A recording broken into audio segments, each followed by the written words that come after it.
Vikas video on ಮಾಡ್ಕೊ.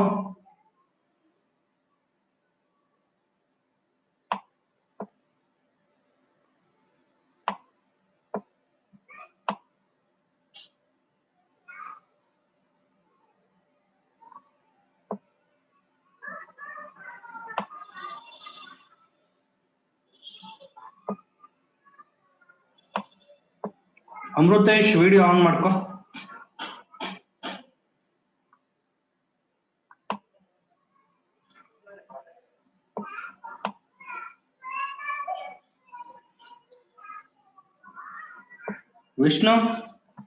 Vishnu video on ಮಾಡ್ಕೊ.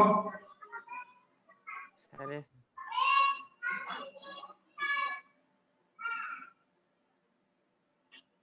Okay, good evening all of you. 13 members enter. So last class ಅಲ್ಲಿ 5 problems ನಾವು complete ಮಾಡಿದ್ವಲ್ಲ, so ಅದರ continuation ಇವಾಗ start ಮಾಡೋಣ.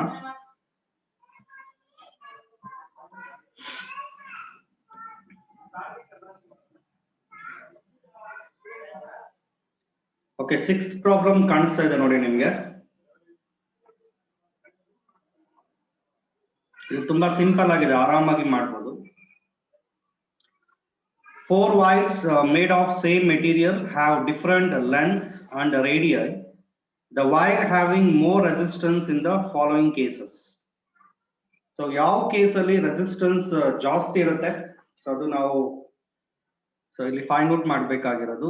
ಸೊ ಇದಕ್ಕೆ formula, how does resistance depends on length and radius, ಅದು ಗೊತ್ತಿರಬೇಕು ನೋಡಿ. Resistance formula R is equal to rho L divided by A ಬರುತ್ತೆ.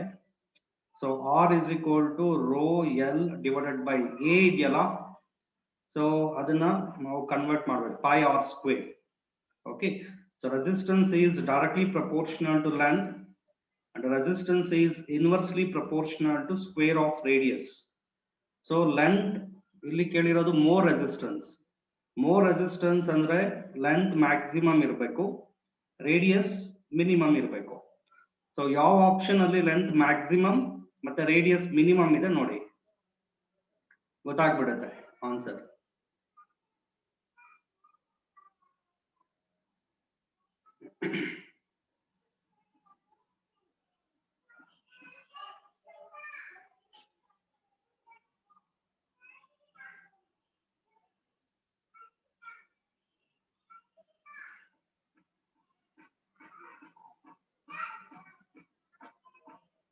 ಸೊ ಇದಕ್ಕೆ ರೈಟ್ ಆನ್ಸರ್ ಬಂದು option C. So option C ಅಲ್ಲಿ ಲೆಂತ್ ಮ್ಯಾಕ್ಸಿಮಮ್ ಇದೆ, radius minimum ಇದೆ. Correct answer is option C.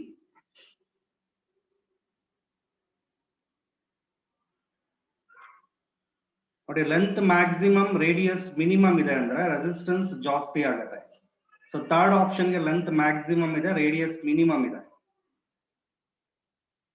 So ಅದಕ್ಕೆ ರೈಟ್ ಆನ್ಸರ್ ಬಂದು option C ಆಗುತ್ತೆ. So ಏನಾದ್ರು ಡೌಟ್ಸ್ ಇದ್ರೆ ನೀವು ಕೇಳ್ಬೋದು, no problem. So next problem ಮಾಡೋಣ. ನೋಡಿ, ನೆಕ್ಸ್ಟ್ ಒನ್, ಕ್ವಶನ್ ನಂಬರ್ 7 ನೋಡಿ. A wire of length 1 meter, diameter 0.2 millimeter has a resistance of 100 ohm. Calculate the specific resistance of the material of the wire. So idu kuda formula same, that is R is equal to rho L divided by A. So R, so ಇಲ್ಲಿ ನಾವು find out ಮಾಡಬೇಕಾಗಿರೋದು specific resistance ಅಂದ್ರೆ that is resistivity. Rho is equal to R A divided by L ಬರುತ್ತೆ. So area ಏನಿದೆ, area ಅದನ್ನ ನಾವು in terms of ಡಯಾಮೀಟರ್ಗೆ convert ಮಾಡ್ಕೋಬೇಕು. So R, so area in terms of diameter pi D square divided by 4 ಬರುತ್ತೆ. Okay, so already ನಿಮ್ಗೆ ಗೊತ್ತಿರುತ್ತಲ್ಲ area. So that is pi R square. So radius is half the diameter ಅಂದ್ರೆ pi D square divided by 4 ಬರುತ್ತೆ.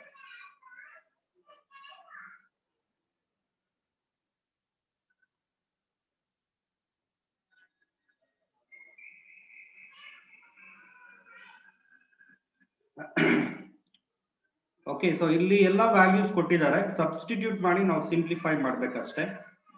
So what is given here ನೋಡಿ, length is given, diameter is given, okay, resistance is given. So length ಬಂದು 1 metre ಕೊಟ್ಟಿದ್ದಾರೆ. So diameter ಬಂದು 0.2 millimetre ಇದೆ. 2 into 10 power minus 1 ಅಂದ್ರೆ 0.2 millimetre ಇದೆಯಲ್ಲ, so ಅದು 10 power minus 3 ಅಂತ ನಾವು ಮಾಡ್ಕೋಬಹುದು. ಸೊ ಟೋಟಲ್ ಆಗಿ ಇದು diameter 2 into 10 power minus 4 meter ಬರುತ್ತೆ. ಅಂಡ್ ರೆಸಿಸ್ಟೆನ್ಸ್ 100 ಓಮ್ ಇದೆ, ಅದನ್ನ 10 power 2 ಅಂತ ನಾನು ತಗೊಂತೇನೆ.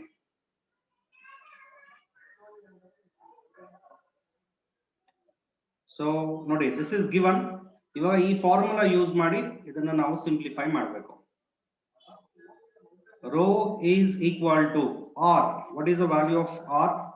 ಆರ್ ವ್ಯಾಲ್ಯೂ ಇಲ್ಲಿದೆ 10 power 2. ಮತ್ತೆ ಪೈ ಹಾಗೆ ಇಟ್ಕೊಳ್ಳಿ, ಇಂಟು ಡಿ ಸ್ಕ್ವೇರ್, ಇದನ್ನ ಸ್ಕ್ವೇರ್ ಮಾಡಬೇಕು. 2 into 10 power minus 4 ಸ್ಕ್ವೇರ್ ಮಾಡಿದ್ರೆ 4 into 10 power minus 8 ಆಗುತ್ತೆ.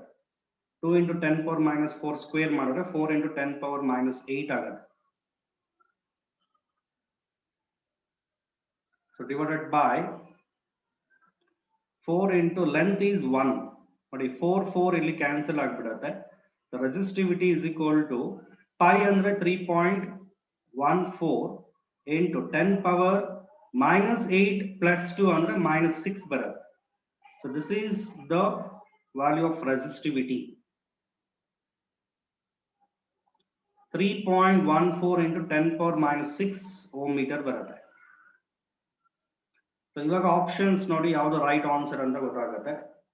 ಸೊ ಇಲ್ಲಿ ರೈಟ್ ಆನ್ಸರ್ ಬಂದು option A, 3.14 into 10 power minus 6 ohm meter.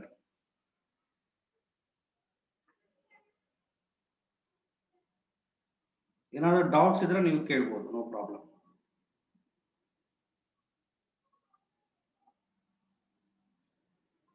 Vishnu voice ಕೇಳಿಸ್ತಾ ಇದೆಯಲ್ಲ? ಹಾ ಸರ್, ಕೇಳಿಸ್ತಾ ಇದೆ ಸರ್. ವಿಕಾಸ್ ಡಿಸ್ಪ್ಲೇ ಕಾಣಿಸ್ತಾ ಇದೆಯಾ ನೀಟಾಗಿ? ಸರ್ ಕಾಣಿಸ್ತಿದೆ ಸರ್. ಓಕೆ. ನೀವು ರಫ್ ವರ್ಕ್ ಮಾಡ್ಕೊಳ್ಳೋದಕ್ಕೆ ಯಾವ ಒಂದು ಶೀಟ್ ಇಟ್ಕೊಳ್ಳಿ.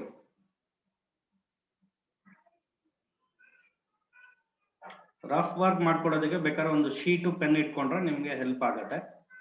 ನಾನು ಹೇಳೋದನ್ನ ಕರೆಕ್ಟ್ ಆಗಿ ಕೇಳಿಸ್ಕೊಂಡ್ರೆ ಆರಾಮಾಗಿ ಅರ್ಥ ಮಾಡ್ಕೋಬಹುದು, ಏನು ತೊಂದರೆ ಇಲ್ಲ. Okay, so next question number 8 ನೋಡಿ. ಕ್ವಶನ್ ಕಾಣಿಸ್ತಾ ಇದೆ ನೋಡಿ. A copper wire of cross sectional area. ಇದನ್ನು ಯಾವ ರೀತಿ ಸಿಂಪ್ಲಿಫೈ ಮಾಡಬೇಕು ಅಂದ್ರೆ, ಇವಾಗ 0.01 ಮಿಲಿಮೀಟರ್ ಸ್ಕ್ವೇರ್ ಕೊಟ್ಟಿದ್ದಾನೆ. ಸೊ ಏರಿಯಾ ಈಸ್ ಗಿವನ್ ಅಲ್ಲ, ಯಾವ್ದು ಕೊಟ್ಟಿದ್ದಾರೆ ಅದು ಫಸ್ಟ್ ಬರ್ಕೊಂಡ್ಬಿಟ್ರೆ ಸಾಲ್ವ್ ಮಾಡೋದು ಈಸಿ ಆಗುತ್ತೆ. 0.01 ಮಿಲಿಮೀಟರ್ ಸ್ಕ್ವೇರ್ ಇದೆ. So this is area.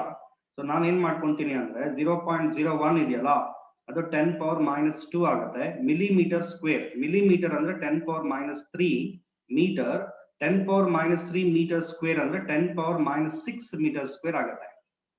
So total ಆಗಿ ಇಲ್ಲಿ area 10 power minus 8 meter square. So that is given ನೋಡಿ. ಅದನ್ನ ಸಪರೇಟ್ ಆಗಿ ನಾನು ಸಿಂಪ್ಲಿಫೈ ಮಾಡ್ಕೊಂಡಿದ್ದೀನಿ.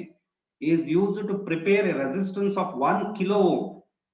1 ಕಿಲೋ ಓಮ್ ಅಂದ್ರೆ 10 power 3 ಓಮ್ ಆಗುತ್ತೆ. 1 ಕಿಲೋ ಓಮ್ ಅಂದ್ರೆ 10 power 3 ohm. And resistivity, so resistivity ಎಷ್ಟು ಕೊಟ್ಟಿದ್ದಾರೆ ಅಂದ್ರೆ 1.7 into 10 power minus 8 ಇದೆ. ಸೊ ಅದನ್ನ ನಾನು 17 into 10 power minus 9 ಮಾಡ್ಕೊಂತೀನಿ. ಅವಾಗ ಸಿಂಪ್ಲಿಫೈ ಮಾಡೋದು ಈಸಿ ಆಗುತ್ತೆ. So calculate the length of the wire. So ನಾವು ಫೈಂಡ್ ಔಟ್ ಮಾಡಬೇಕಾಗಿರೋದು length of the wire find out ಮಾಡಬೇಕು. So this is given. So formula ನಿಮ್ಗೆಲ್ಲ ಗೊತ್ತಿದೆ. What is the formula? R is equal to rho L divided by A. So L is equal to R A divided by rho. So R value 10 power 3 ಇದೆ. So A value 10 power minus 8. So divided by resistivity value 17 into 10 power minus 9 ಇದೆ. So L is equal to one ಕೆಲಸ ಮಾಡಿ ಇದು 100 into 10 ಮಾಡ್ಕೊಳ್ಳಿ, simplify ಮಾಡೋದು easy ಆಗುತ್ತೆ, into 10 power minus 8. So ಇಲ್ಲಿ ನಾವು ಕ್ಯಾಲ್ಕುಲೇಟರ್ ಎಲ್ಲ ಯೂಸ್ ಮಾಡಂಗಿಲ್ಲ. ಸೊ ನಾನು ಇವಾಗ ಯಾವ ರೀತಿ ಟೆಕ್ನಿಕ್ಸ್ ಯೂಸ್ ಮಾಡ್ತಾ ಇದ್ದೀನಿ, ಸೊ ಇದೇ ರೀತಿ ಟೆಕ್ನಿಕ್ಸ್ ನಾವು ಯೂಸ್ ಮಾಡಬೇಕು, ಕ್ಯಾಲ್ಕುಲೇಟರ್ ಯೂಸ್ ಮಾಡೋದಕ್ಕೆ ಹೋಗಬಾರ್ದು. 17 into 10 ಪವರ್ ಮೈನಸ್ 9 ಇದೆಯಲ್ಲ, ಅದನ್ನ ನ್ಯೂಮರೇಟರ್ಗೆ ಶಿಫ್ಟ್ ಮಾಡಿದ್ರೆ 10 ಪವರ್ ಪ್ಲಸ್ 9 ಆಗುತ್ತೆ. ಇದನ್ನ ಕ್ಯಾನ್ಸಲ್ ಮಾಡಿ, ಕ್ಯಾನ್ಸಲ್ ಮಾಡಿದ್ರೆ 100 by 17. ಸೊ 17 5 0.88 ಬರುತ್ತೆ. ಇದು 5.88 ಬರುತ್ತೆ. ಓಕೆ, ಸೊ 5.88 ನೋಡಿ, ಇಲ್ಲಿ 10 ಪವರ್ ಮೈನಸ್ 8 ಪ್ಲಸ್ 9 ಅಂದ್ರೆ 10 ಬರುತ್ತೆ. ಸೊ 10 into 10 ಅಂದ್ರೆ 10 power 2 ಅಲ್ಲ, so 10 power 2. So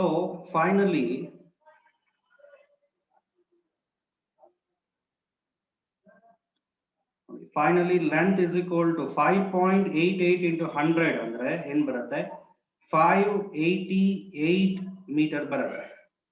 so the right answer approximately ನಾನು ಫೈಂಡ್ ಔಟ್ ಮಾಡಿದ್ದೀನಿ. ಸೊ the right answer ಬಂದು ಇಲ್ಲಿ ಆಪ್ಷನ್ ಬಿ, ಇದು ಕರೆಕ್ಟ್ ಆನ್ಸರ್ ಆಗುತ್ತೆ. So this is the length.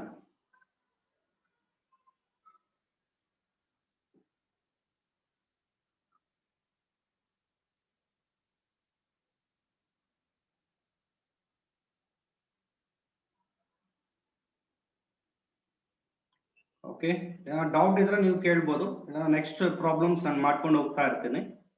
Doubts ಇದ್ರೆ ನೀವು ಕೇಳಿ, ಪರವಾಗಿಲ್ಲ.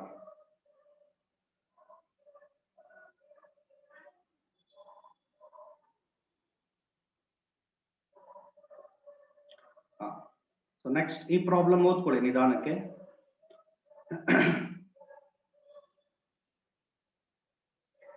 If a copper wire is stretched to increase its length by 0.1%, then percentage of increase in its resistance will be. So ಇಲ್ಲಿ ನಿಮ್ಗೆ ನಾನು ಒಂದು ಹಿಂಟ್ ಕೊಡ್ತೀನಿ, ಅದನ್ನ ಚೆನ್ನಾಗಿ ನೆನ್ಪಿಟ್ಕೊಳ್ಳಿ. ಡೈರೆಕ್ಟ್ ಆಗಿ ಈ ತರ ಪ್ರಾಬ್ಲಮ್ ಸಾಲ್ವ್ ಮಾಡ್ಬೋದು. ಸೊ ಅದು ಬೇಕಾದ್ರೆ ನೀವೆಲ್ಲಾದ್ರೂ ಒಂದ್ ಕಡೆ ನೋಟ್ ಅಂತ ಬರ್ಕೋಬಹುದು. If length is changed by a factor k, length is changed by a factor k, so then resistance is changes by the factor k square. Okay, so ಈ point ಗೊತ್ತಿದ್ರೆ ಈ problem solve ಮಾಡೋದು easy ಆಗುತ್ತೆ. Length is changed by factor k, resistance changes by the factor k square. Suppose ಇವಾಗ length double ಆಗಿದೆ ಅಂದ್ರೆ L dash is equal to 2L ಆಗುತ್ತೆ.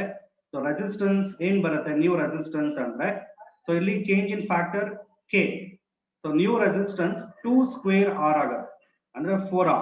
ಇದು ನ್ಯೂ ರೆಸಿಸ್ಟೆನ್ಸ್.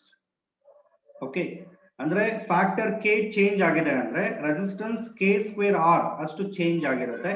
ಸೊ ಈ ಪಾಯಿಂಟ್ ನ ಕರೆಕ್ಟ್ ಆಗಿ ಅರ್ಥ ಮಾಡ್ಕೋಬೇಕು. ಸೊ ಈ ಪಾಯಿಂಟ್ ಇಲ್ಲಿ ನಾನು ಅಪ್ಲೈ ಮಾಡ್ತೀನಿ, ಅವಾಗ ಪ್ರಾಬ್ಲಮ್ ಸಾಲ್ವ್ ಮಾಡೋದು ತುಂಬಾ ಈಸಿ ಆಗ್ಬಿಡುತ್ತೆ. ಇವಾಗ if a copper wire is stretched to increase its length by 0.1% ಇದೆ. ಕಾಪರ್ ವೈರ್ ಇದೆ, ಸ್ಟ್ರೆಚ್ ಮಾಡಿದ್ರೆ ಲೆಂತ್ ಇನ್ಕ್ರೀಸ್ ಆಗ್ತಾ ಇದೆ. ಎಷ್ಟು ಇನ್ಕ್ರೀಸ್ ಆಗ್ತಾ ಇದೆ ಅಂದ್ರೆ 0.1% ಲೆಂತ್ ಇನ್ಕ್ರೀಸ್ ಆಗ್ತಾ ಇದೆ. Then percentage of increase in its resistance will B.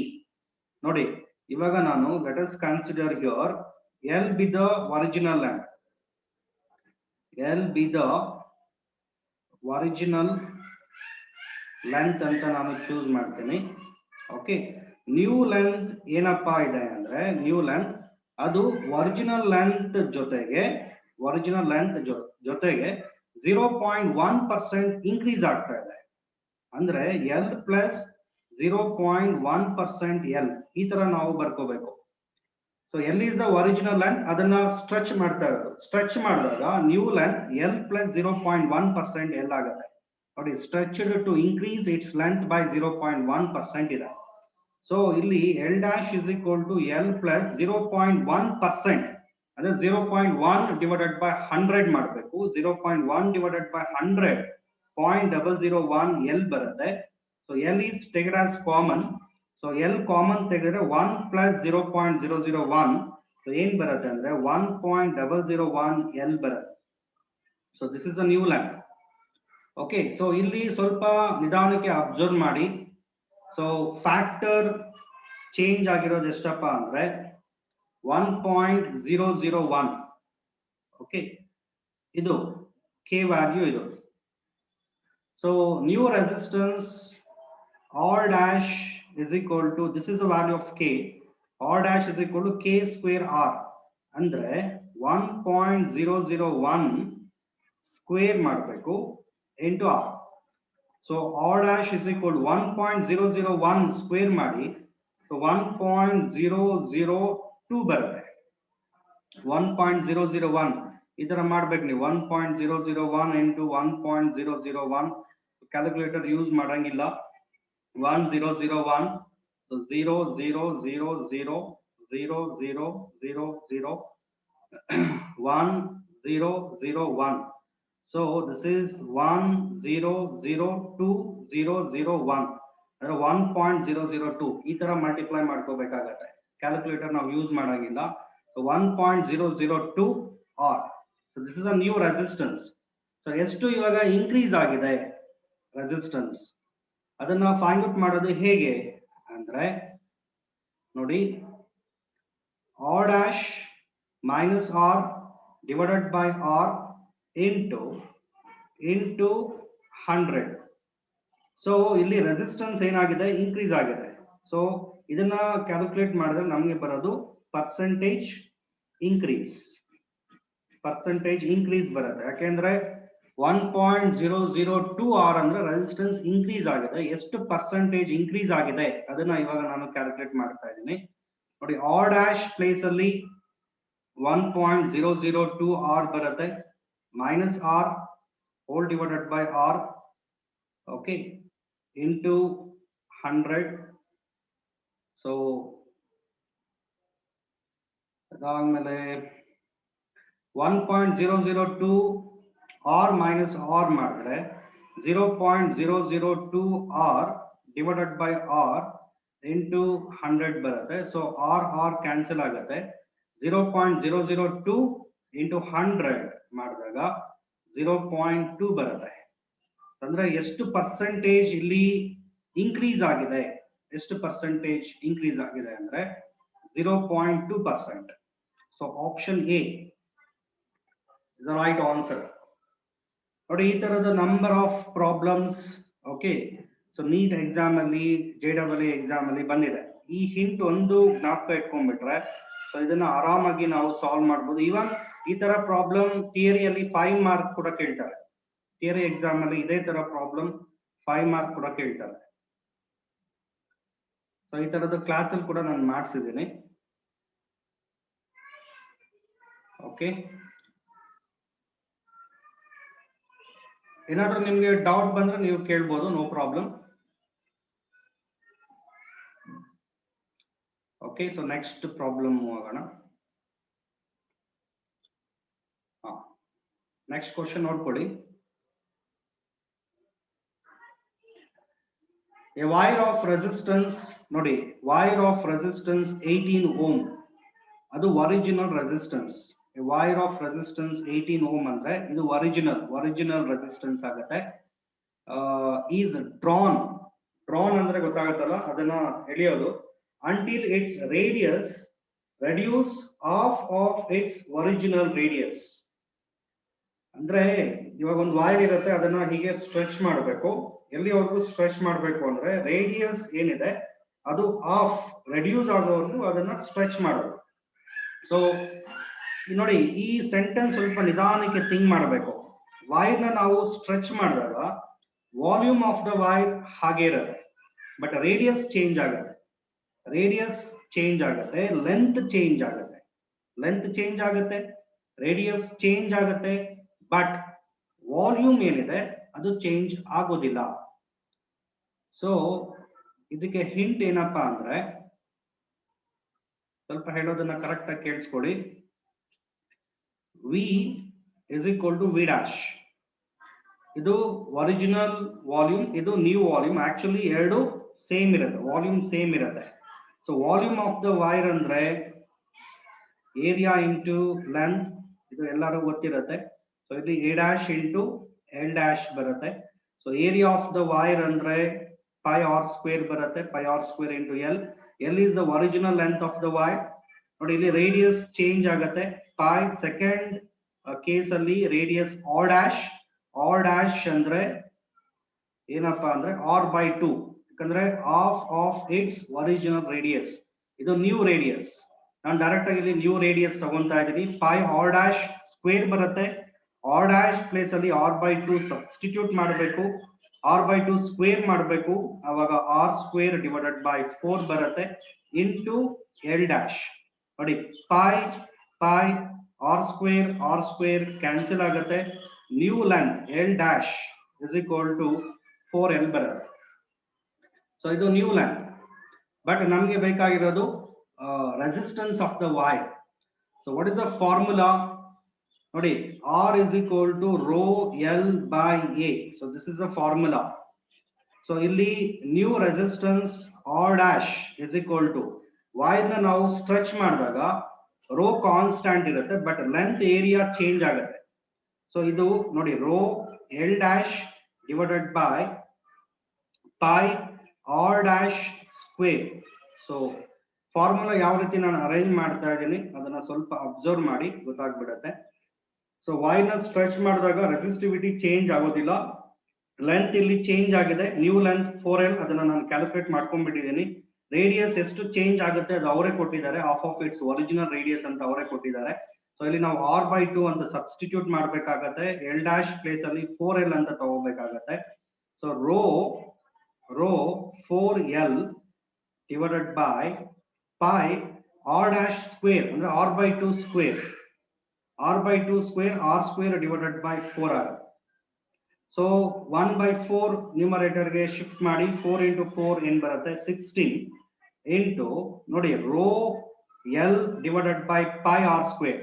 Rho L divided by pi R square ಅಂದ್ರೆ that is the original resistance. Rho L by pi R square ಅಂದ್ರೆ ಆರ್.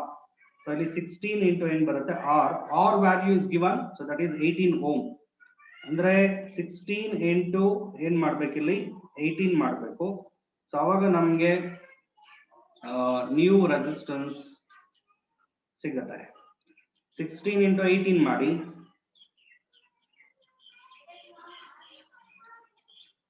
16 ಇಂಟು 18 ಮಾಡಿದ್ರೆ 288 ಬರುತ್ತೆ, 288 ohm.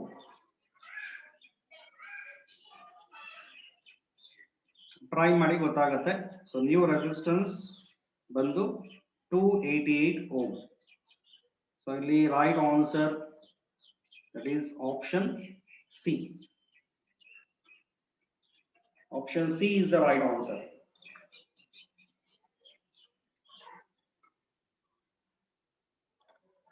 So ಇದರಲ್ಲೂ ಅಷ್ಟೇ ಏನಾದರೂ doubts ಇದ್ರೆ ನೀವು ಕೇಳ್ಬೋದು. ಸೊ ಇಲ್ಲಾಂದ್ರೆ ನೆಕ್ಸ್ಟ್ ಪ್ರಾಬ್ಲಮ್ ಸ್ಟಾರ್ಟ್ ಮಾಡ್ತೀನಿ ನಾನು.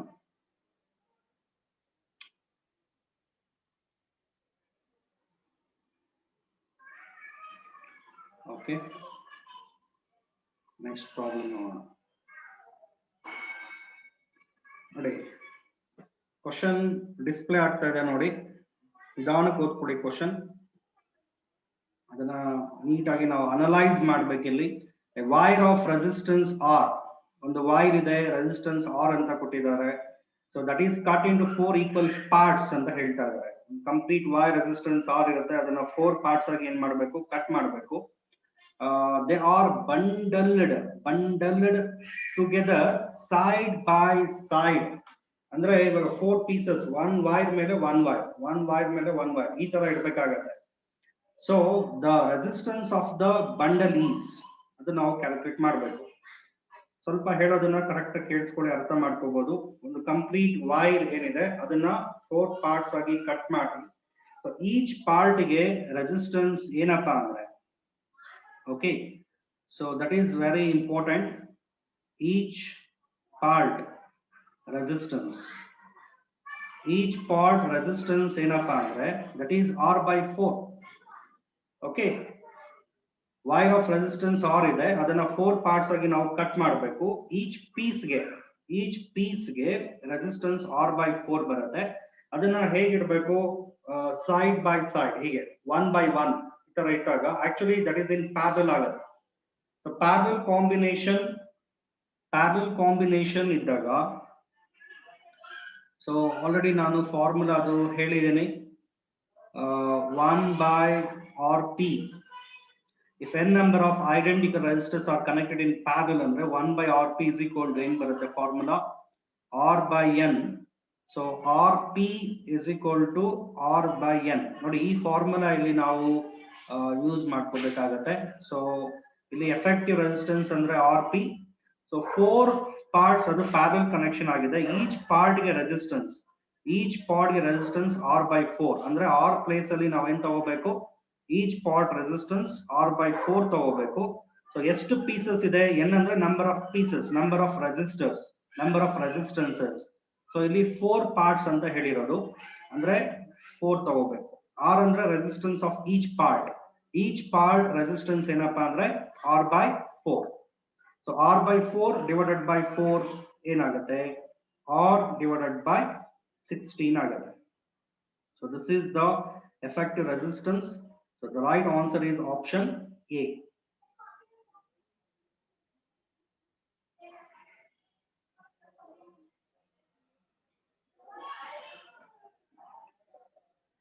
Okay, so next problem ಮಾಡೋಣ ನೋಡಿ. A wire of resistance 18 ohm is bent to form an equilateral triangle. The resistance across any 2 vertices of the triangle is.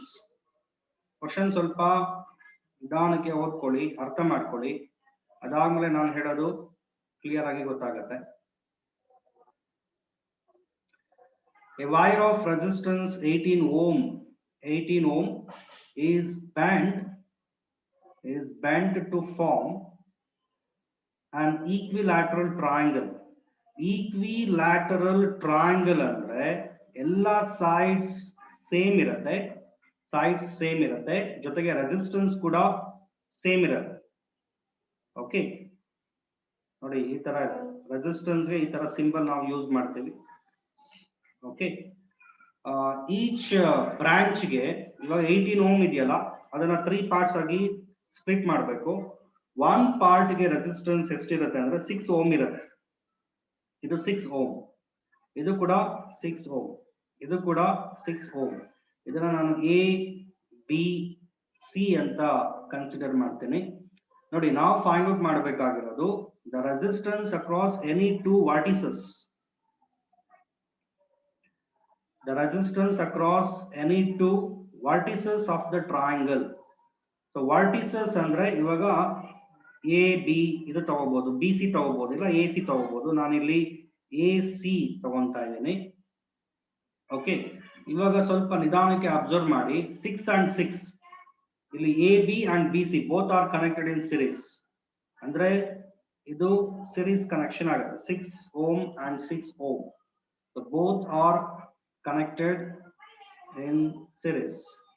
ಈ ಬ್ರಾಂಚ್ ಮಾತ್ರ ನೋಡಿ, ಇದು 6 connected in series. ಅದಕ್ಕೆ effective resistance ನಾವು find out ಮಾಡಬೇಕು. So 2 resistors connected in series ಅಂದ್ರೆ effective resistance ಏನ್ ಬರುತ್ತೆ, what is the formula?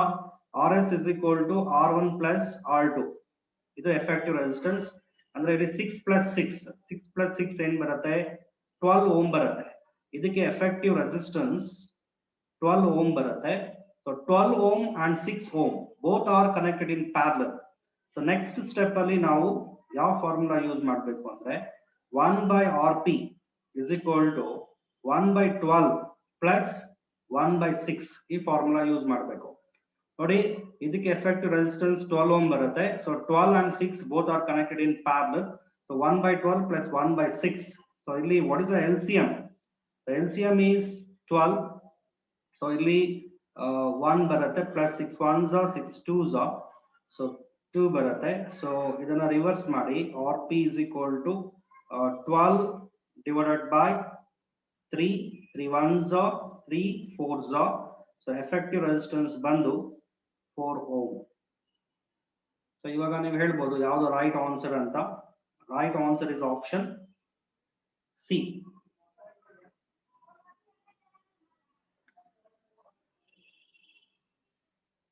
Okay. So ಈ ಪ್ರಾಬ್ಲಮ್ ಅರ್ಥ ಆಗಿದೆ ಅಂತ ಅನ್ಕೊಂತೀನಿ. ಸೊ ನೆಕ್ಸ್ಟ್ ಪ್ರಾಬ್ಲಮ್ ಆಗೋಣ. ನೋಡಿ, 4 conductors of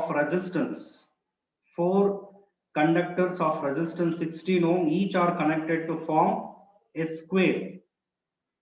4 conductors of resistance, ಇಲ್ಲಿ ಸ್ವಲ್ಪ ಕನ್ಫ್ಯೂಸ್ ಮಾಡ್ಕೊಂಡಿದ್ದಾರೆ ಸುಮಾರು ಜನ. 16 ohm each ಅಂದ್ರೆ ಈಚ್ ಕಂಡಕ್ಟರ್ ಗೆ ರೆಸಿಸ್ಟೆನ್ಸ್ 16 ohm. ಮತ್ತೆ ಇದನ್ನ 4 ಪಾರ್ಟ್ಸ್ ಆಗಿ ಮಾಡೋದಕ್ಕೆ ಹೋಗಬಾರ್ದು. 4 ಕಂಡಕ್ಟರ್ಸ್ ಇದೆ, each one having resistance is 16 ohm are connected to form a square. ಅದನ್ನ ಸ್ಕ್ವೇರ್ ಆಗಿ ನಾವು ಕನೆಕ್ಟ್ ಮಾಡಬೇಕು.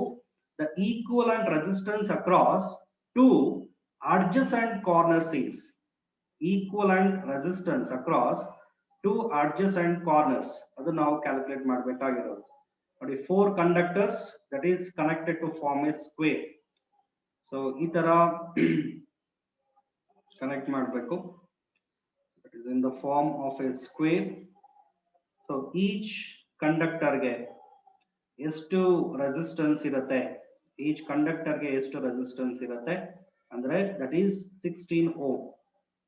ಇದು 16 ohm ಕರೆಕ್ಟಾ? ಇದು 16 ohm, ಇದು ಕೂಡ 16 ohm, ಇದು 16 ohm. ನಾವು ಫೈಂಡ್ ಔಟ್ ಮಾಡಬೇಕಾಗಿರೋದು equivalent resistance across two adjacent corners. ನೋಡಿ, ಇದನ್ನ ನಾನು ಎ ಬಿ ಸಿ ಡಿ ಅಂತ ಚೂಸ್ ಮಾಡ್ತೀನಿ. ಸೊ ಇಲ್ಲಿ ಎ ಬಿ ಅಡ್ಜಸೆಂಟ್ ಕಾರ್ನರ್ಸ್ ಆಗುತ್ತೆ, B C C D A D ಯಾವ್ದು ಬೇಕಾದ್ರೂ ನಾವು ಚೂಸ್ ಮಾಡ್ಕೋಬಹುದು. ಸೊ ಇಲ್ಲಿ ನಾನು ಎ ಅಂಡ್ ಡಿ ಚೂಸ್ ಮಾಡ್ತಾ ಇದ್ದೇನೆ. ಇದು adjacent corners, A and D ಬಂದು ಅಡ್ಜಸೆಂಟ್ ಕಾರ್ನರ್ಸ್ ಆಗುತ್ತೆ. ಇವಾಗ ಸ್ವಲ್ಪ ನೋಡಿ, ಸರ್ಕ್ಯೂಟ್ ಕರೆಕ್ಟ್ ಆಗಿ ಅಬ್ಸರ್ವ್ ಮಾಡಿ. 16 ohm 16 ohm 16 ohm all 3 are connected in, ಯಾವ ರೀತಿ ಕನೆಕ್ಟ್ ಆಗಿದೆ? All 3 are connected in series. ಇದು ಸಿರೀಸ್ ಕನೆಕ್ಷನ್ ಆಗಿದೆ. ಅದಾದ್ಮೇಲೆ 16 ohm ಈ ಸಿರೀಸ್ ಕಾಂಬಿನೇಷನ್ ಗೆ ಎಫೆಕ್ಟಿವ್ ರೆಸಿಸ್ಟೆನ್ಸ್ ಫೈಂಡ್ ಔಟ್ ಮಾಡಬೇಕು. ಅದು 16 ohm ಗೆ ಪ್ಯಾರಲಲ್ ಕನೆಕ್ಷನ್ ಆಗುತ್ತೆ. ಸೊ ಆಗ್ಲೇ ಮಾಡಿದಿನಲ್ಲ, ಸೇಮ್ ಆಸ್ ಇಟ್ ಈಸ್ ಮಾಡೋದು ನಾವು. ಸೊ ಆರ್ ಎಸ್ ಏನ್ ಬರುತ್ತೆ ಅಂದ್ರೆ 16 + 16 + 16 3 ಟೈಮ್ಸ್ ಅಲ್ಲ. ಸೊ ಏನ್ ಬರುತ್ತೆ ಅಂದ್ರೆ 3 × 16. So this is 48 ohm. So ಇಲ್ಲಿ ಎಫೆಕ್ಟಿವ್ ರೆಸಿಸ್ಟೆನ್ಸ್ ಬಂದು 48 ohm ಆಗುತ್ತೆ. So that is connected in parallel with 16 ohm ಅಲ್ಲ. ಸೊ ಅಂದ್ರೆ 1 by RP is equal to 1 by 16 plus 1 divided by 48. So if two resistors connected in parallel, the formula is 1 by RP is equal to 1 by R1 plus 1 by R2. 1 by 16 plus 1 by 48. So idralli what is the LCM? LCM in ಬರುತ್ತೆ 48 ಬರುತ್ತೆ. So ಇಲ್ಲಿ 1 ಬರುತ್ತೆ. Sorry. So 48 divided by 16 in ಬರುತ್ತೆ 3 ಬರುತ್ತೆ.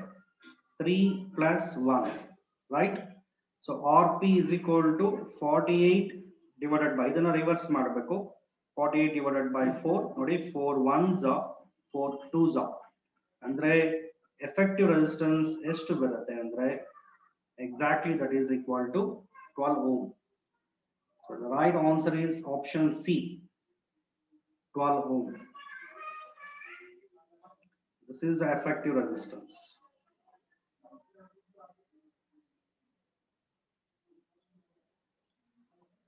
Okay. So ಏನಾದರೂ doubts ಇದ್ರೆ ನೀವು ಕೇಳಬಹುದು. ಯಾರು ಓಪೋ ಫೋನ್ ಯೂಸ್ ಮಾಡಿ ನೇಮ್ ಕಾಣಿಸ್ತಾ ಇಲ್ಲ, ವಿಡಿಯೋ ಸ್ವಲ್ಪ ಆನ್ ಮಾಡ್ಕೊಂತೀರಾ? ಓಪೋ A31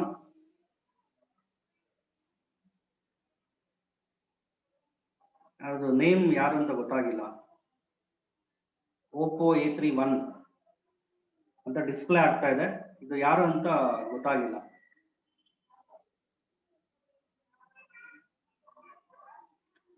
ಎಷ್ಟು ಜನ ಬಂದಿದ್ದಾರೆ ಅಂದ್ರೆ ಇವತ್ತು 16 ಮೆಂಬರ್ಸ್ ಇದ್ದಾರೆ. ಓಕೆ,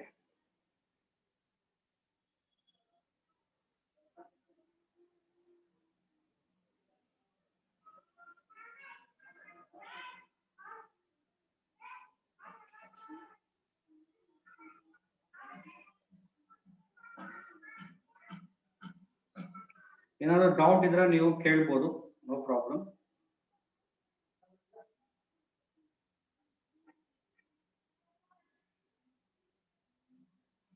ನೋಡಿ, ಇನ್ನೊಂದು 2 days ಕ್ಲಾಸ್ ಇರುತ್ತೆ. 2 days ಅಲ್ಲಿ ಈ ಚಾಪ್ಟರ್ ಕಂಪ್ಲೀಟ್ ಆಗುತ್ತೆ. ಸೊ ಇವಾಗ ಒಂದು ಐಡಿಯಾ ಬಂದಿರುತ್ತೆ. ಇನ್ನೂ 2 ಕ್ಲಾಸಸ್ ಆದ್ರೆ ಇನ್ನೂ ಕಂಪ್ಲೀಟ್ ಕ್ಲಿಯರ್ ಕಟ್ ಆಗಿ ನಿಮ್ಗೆ ಕ್ಲಾಸಸ್ ಯಾವ ರೀತಿ ಇರುತ್ತೆ ಅನ್ನೋದು ಕಂಪ್ಲೀಟ್ ಐಡಿಯಾ ಬರುತ್ತೆ. ಸೊ ನಾನು ಇವಾಗ ಒಂದು 5 ಮೆಂಬರ್ಸ್ ಬಂದ್ರು ಪರವಾಗಿಲ್ಲ, ಕಂಪ್ಲೀಟ್ ಸಿಲೆಬಸ್ ನಾನು ಮಾಡೇ ಮಾಡ್ತೇನೆ 100%. ಆಲ್ರೆಡಿ ಇವಾಗ ನಮ್ಮ ಟ್ಯೂಷನ್ ಹುಡುಗರೇ ಇದ್ದಾರೆ, ಒಂದು 6 ಮೆಂಬರ್ಸ್ ಅವರು ಕೂಡ ಜಾಯಿನ್ ಆಗಿದ್ದಾರೆ. ಅವ್ರ ಜೊತೆಗೆ ಒಂದು 4 ಮೆಂಬರ್ಸ್ ಎಕ್ಸ್ಟ್ರಾ ಆದ್ರೂ ಪರವಾಗಿಲ್ಲ, ನಾನು 10 ಮೆಂಬರ್ಸ್ ಒಂದು ಬ್ಯಾಚ್ ಮಾಡಬೇಕು ಅಂತಿದ್ದೀನಿ. ಸೊ ಇದಕ್ಕೆ ಟೋಟಲ್ ಅಮೌಂಟ್ ಲಾಸ್ಟ್ ಕ್ಲಾಸ್ ನಾನು ಹೇಳಿದ್ದೀನಿ 2000 rupees. ಯಾರಿಗೆ ಇಂಟ್ರೆಸ್ಟ್ ಇದೆ ಅವರು ಫೋನ್ ಪೇ ಮಾಡಿಬಿಟ್ಟು, ಓಕೆ, ಒಂದು ಕಾಲ್ ಮಾಡಿ ನನಗೆ ಹೇಳಿ, ಈ ತರ ನಾವು ನಿಮ್ಮ ಹೆಸರು, ನಿಮ್ಮ ಅಡ್ರೆಸ್, ಫೋನ್ ನಂಬರ್ ಎಲ್ಲ ನನಗೆ ವಾಟ್ಸಪ್ ಮಾಡಿ, ಮತ್ತೆ ನೀವು ಫೋನ್ ಪೇ ಮಾಡಿರೋ ಸ್ಕ್ರೀನ್ ಶಾಟ್ ತೆಗೆದು ಅದಕ್ಕೆ ನನಗೆ ವಾಟ್ಸಪ್ ಮಾಡಿ. ಸೊ ರಿಜಿಸ್ಟ್ರೇಷನ್ ಆದ್ಮೇಲೆ ಅವ್ರಿಗೆ ಸಪ್ರೇಟ್ ಆಗಿ ಒಂದು ಗ್ರೂಪ್ ಮಾಡಿಕೊಂಡು ತುಂಬಾ ಸಿಸ್ಟಮ್ಯಾಟಿಕ್ ಆಗಿ ನಾನು ಮಾಡ್ಕೊಂಡು ಹೋಗ್ತೀನಿ. ಓಕೆ, ನಂದು ಕಮಿಟ್ಮೆಂಟ್ ಏನಿದೆ ಅದು ಪಕ್ಕಾ ಇರುತ್ತೆ. ಸೊ ನೀವು ಪಕ್ಕ ಕರೆಕ್ಟ್ ಆಗಿ ಕಮಿಟ್ ಆದ್ರೆ 100% ಇದು ಸಕ್ಸಸ್ ಆಗೇ ಆಗುತ್ತೆ. ಸೊ ಒಂದಿನದಲ್ಲಿ 40 minutes ಏನು ನಿಮ್ಗೆ ಟೈಮ್ ವೇಸ್ಟ್ ಆಗೋದಿಲ್ಲ. ಸೊ ಇದರಿಂದ ನಿಮ್ಗೆ ಬೆನಿಫಿಟ್ 100% ಇದೇ ಇರುತ್ತೆ. ಸೊ ಎಕ್ಸಾಮ್ಸ್ ಇವಾಗ ಡೇಟ್ ಅನೌನ್ಸ್ ಆಗೋವರೆಗೂ ನಾನು ಪ್ರತಿದಿನ ಈವ್ನಿಂಗ್ 5 o'clock ಕ್ಲಾಸಸ್ ಕಂಟಿನ್ಯೂಸ್ ಆಗಿ ತಗೊಂತಾ ಇರ್ತೀನಿ. ಸೊ 2 classes ಯಾರು ಬೇಕಾದ್ರೂ ನೀವು ಬರ್ಬೋದು, ಬೇಕಾದ್ರೆ ನಿಮ್ಮ ಫ್ರೆಂಡ್ಸ್ಗೆಲ್ಲ ಹೇಳಿ, ಯಾರಾದ್ರೂ ಇಂಟ್ರೆಸ್ಟ್ ಇರೋರು ಬೇಕಾದ್ರೆ ಲಿಂಕ್ ಶೇರ್ ಮಾಡಿ. 2 days ಮಾತ್ರ ಅವರು ನೋಡ್ಬೋದು ಅಷ್ಟೇ. ಅದಾದ್ಮೇಲೆ ಯಾರು ಅಮೌಂಟ್ ಪೇ ಮಾಡ್ತಾರೆ ಅದು ಸಪ್ರೇಟ್ ಒಂದು ಗ್ರೂಪ್ ಮಾಡಿ ಅಷ್ಟು ಜನಕ್ಕೆ ಮಾತ್ರ ನಾನು ಮಾಡ್ಕೊಂಡು ಹೋಗ್ತೀನಿ. ಯಾಕಂದ್ರೆ ಇವಾಗ ಇಂಡಿವಿಜುವಲ್ ಇಂಟ್ರಾಕ್ಷನ್ಸ್ ಎಲ್ಲ ಅವಾಗ ಇವಾಗ ಎಷ್ಟು ಜನ ಬಂದಿದ್ದಾರೆ, ಒಂದು 16, ನೆನ್ನೆ 19 ಮೆಂಬರ್ಸ್ ಏನೋ ಇದ್ರು, ಇವತ್ತು ಒಂದು 16 ಮೆಂಬರ್ಸ್ ಇದ್ದಾರೆ. ಆ ತರ ಕೆಲವರಿಗೆ ಈ ತರ ಕಾಂಪಿಟೇಟಿವ್ ಕೋಚಿಂಗ್ ಏನಿದೆ ಅದು ಸರಿಯಾಗಿ ರೀಚ್ ಆಗೋದಿಲ್ಲ. ಸೊ ಕೆಲವರಿಗೆ ಆರಾಮಾಗಿ ಅರ್ಥ ಆಗುತ್ತೆ, ನೋ ಪ್ರಾಬ್ಲಮ್. ಸೊ ನೀವು ನೋಡ್ಕೊಳ್ಳಿ, ನಿಮ್ಗೆ ಅರ್ಥ ಆಗ್ತಾ ಇದೆ ಅಂದ್ರೆ ನೀವು ಕಂಟಿನ್ಯೂ ಆಗ್ಬೋದು, no problem. Okay, thank you all of you.